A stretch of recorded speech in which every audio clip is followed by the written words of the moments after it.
আসসালামু আলাইকুম, সবাইকে স্বাগত জানাচ্ছি আমার আজকের রেসিপিটি দেখার জন্য। আজ তৈরি করে দেখাবো রাইস অ্যান্ড পিস।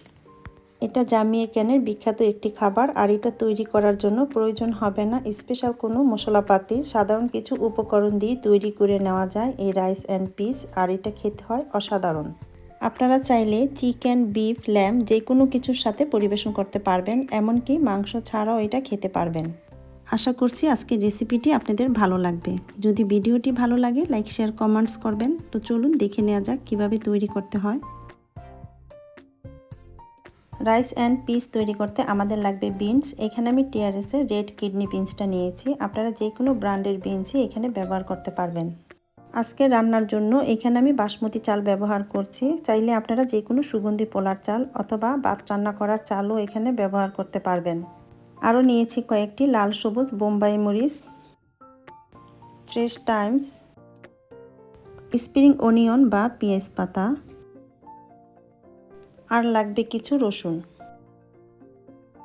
একটি বলে আমি নিয়ে নিচ্ছি 1 কাপ বিনস। এবার আমি এগুলোকে 2 থেকে 3 বার পানি দিয়ে ভালো করে ধুয়ে নিব।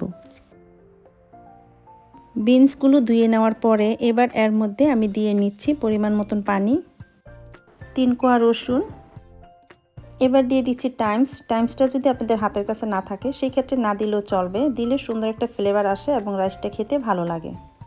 এখন ডেকে ভিজিয়ে রেখে দিব সারা রাতের জন্য। এতে করে বিনসটা অনেকটাই সফট হয়ে যাবে এবং সিদ্ধ হতে বেশি একটা সময় লাগবে না।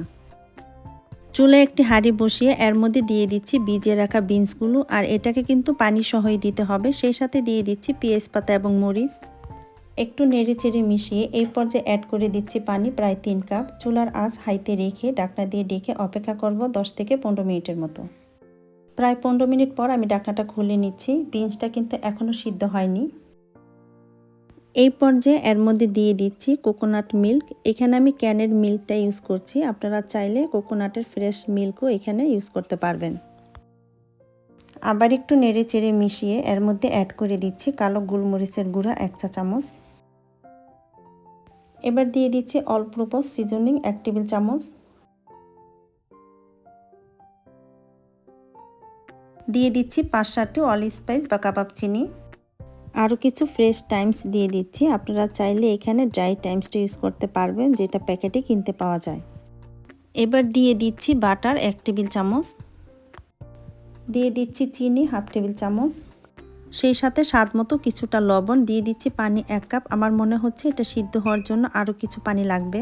এবার সব কিছু একসঙ্গে ভালো করে নেড়ে চেড়ে মিশিয়ে নিতে হবে। সব কিছু একসঙ্গে খুব ভালো করে নেড়ে চেড়ে মিশিয়ে নেওয়ার পরে এখন ঢাকনা দিয়ে ডেকে 20 থেকে 25 মিনিট এইভাবে রান্না করে নিব, এটা সিদ্ধ হয়ে আসা পর্যন্ত।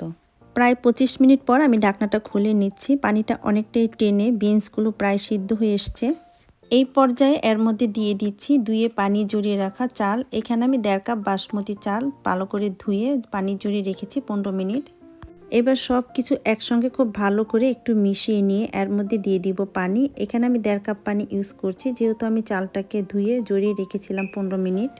আর এখানে কিন্তু বিনসের সাথে অনেকটা পানি রয়ে গিয়েছে, আর যারা ভিজিয়ে না রেখে চালটা রান্না করেন সেই ক্ষেত্রে কিন্তু পানির পরিমাণটা একটু বেশি দিতে হবে।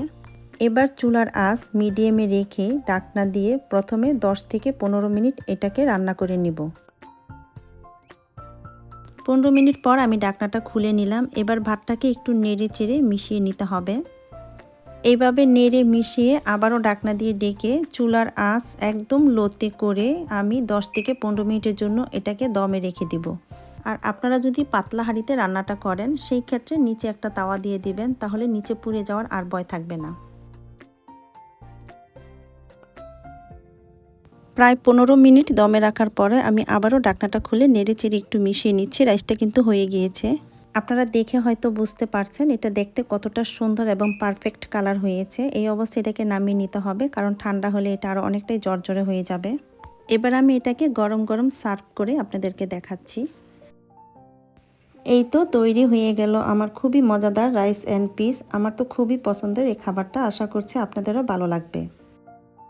আপনারা বাসায় অবশ্যই ট্রাই করবেন। ভালো লাগলে ভিডিওটাতে একটা লাইক দিবেন, আর যারা এখনও আমার চ্যানেলটাকে সাবস্ক্রাইব করেন নাই চ্যানেলটিকে সাবস্ক্রাইব করার অনুরোধ রইল। আবার ফিরে আসবো নতুন কোনো রেসিপি নিয়ে। আজকের মতো আমি এখানে বিদায় নিচ্ছি। সবাইকে অনেক ধন্যবাদ। আল্লাহ হাফেজ।